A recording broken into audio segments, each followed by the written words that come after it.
এক ভক্ত মাকে বলছেন, মা, যারা তোমার কাছে থেকে দীক্ষা নিয়েছে তাদের নাকি আর আসতে হবে না। মা বললেন, না, তাদের আর আসতে হবে না।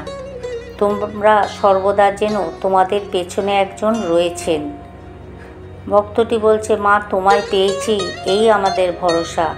মা বললেন, তোমার চিন্তা কি বাবা, তোমাদের কথা আমার খুব মনে হয়।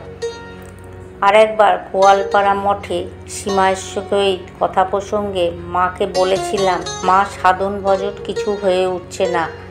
মা বললেন অভয় দিয়ে, তোমাদের কিছু করতে হবে না, যা করতে হয় আমি করব।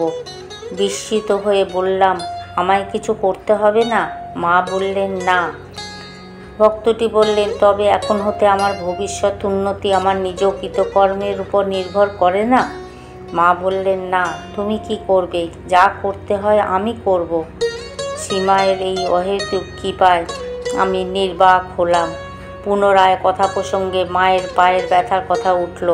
জিজ্ঞাসা করলাম, শুনেছি কেউ কেউ পা ছুলে তোমার কষ্ট হয় মা?